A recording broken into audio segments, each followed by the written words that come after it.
So this is your virtual tour. Here we are approaching what is called the Valley Temple. The Valley Temple is to the right of the Sphinx itself, and these giant blocks were cut out from what is called the Sphinx enclosure.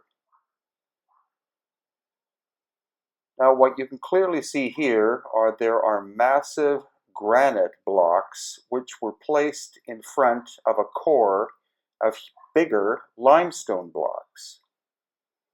And the erosion on the limestone is very significant. As well, the floor is made of very tight-fitting limestone segments. In some cases, you can't fit a human hair in the cracks. In other cases, it's heavily eroded. And then here we are outside, walking towards what is called the Sphinx Temple, which is right in front of the Sphinx itself. Again, these blocks were cut out from the Sphinx enclosure. And these very ornate and finely crafted granite blocks were once part of the top of the exterior of the wall. Look at the level of precision. Now here we're looking in behind the gate, and you can see there are other granite blocks that have fallen down in the past and are lined up. We're now walking inside the Valley Temple, past these two caretakers. Again, note the size of the granite blocks. And the floor here is made of a type of alabaster.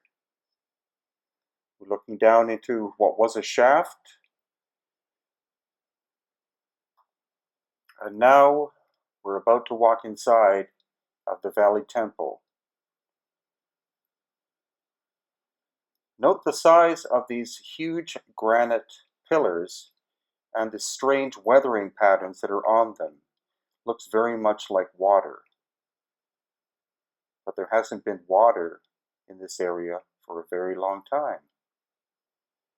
And the incredible precision of some of the surfaces. Why, for example, is this black granite or syenite block so well preserved, whereas the others are heavily eroded?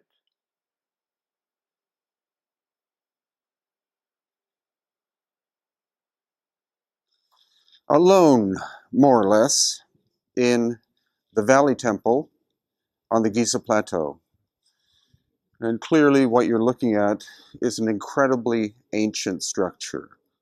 And as I've said many times, as have other authors such as Stephen Mailer, Graham Hancock, etc., this was constructed thousands of years before the dynastic Egyptians ever existed. It is truly megalithic. At the base of these pillars, you're seeing signs of water damage to granite pillars.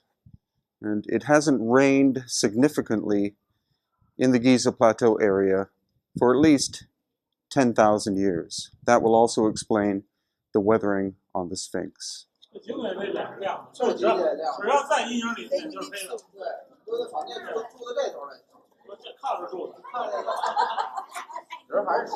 The granite either comes from Aswan or from eastern Egypt, possibly the Sinai or the eastern desert, whereas the limestone was quarried on site.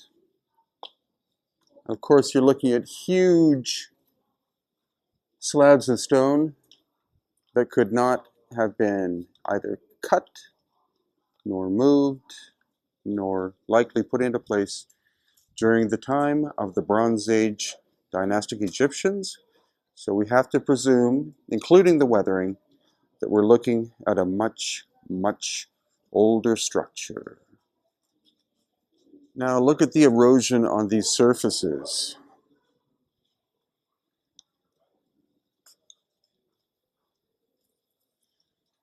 Most of the time, this has been buried in sand, or buried with sand, going very high up. So what would account for this excessive erosion, aside from the fact that it's been here for a very, very long time?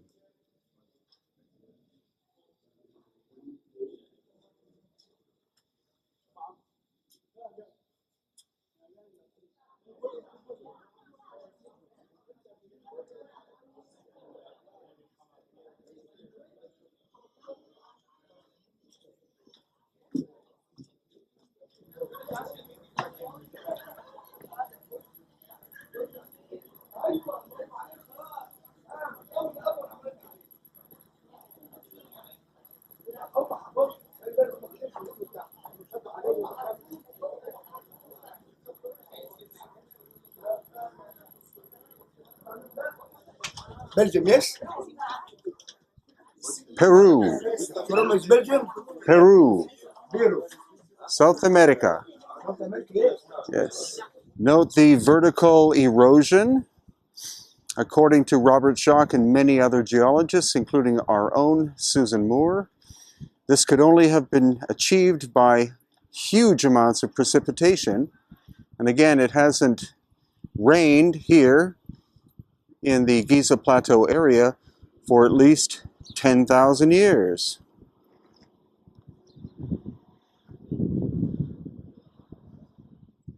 So with the amount of extreme erosion on the Sphinx, that's telling us that it, again, was carved more than 10,000 years ago, which, as I'm sure most of you know, is at least, or is about, twice as old as the time that the dynastic people have been in Egypt.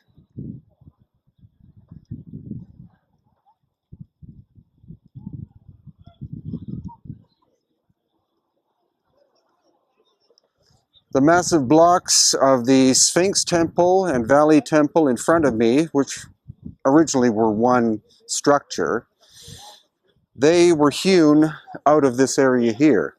So the Sphinx was not made by being cut out or shaped.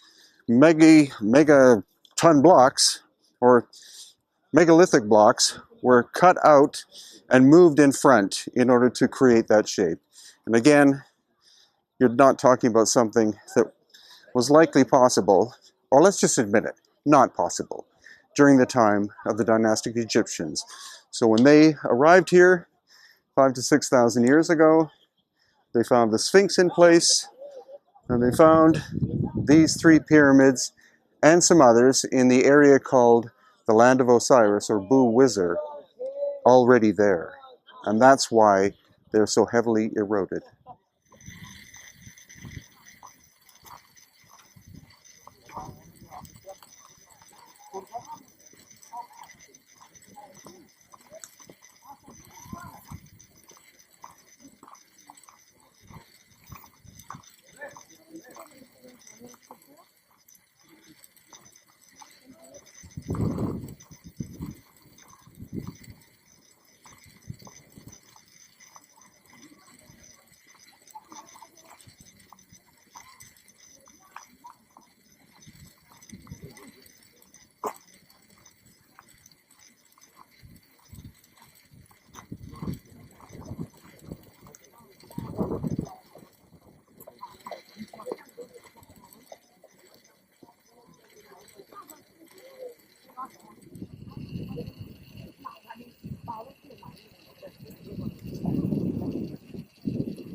If you enjoyed this video, please give me a thumbs up and subscribe to this channel. Thank you so much. There are more than, or about 900 other videos for you to watch on my YouTube channel. And these are some of the upcoming Hidden Inca tours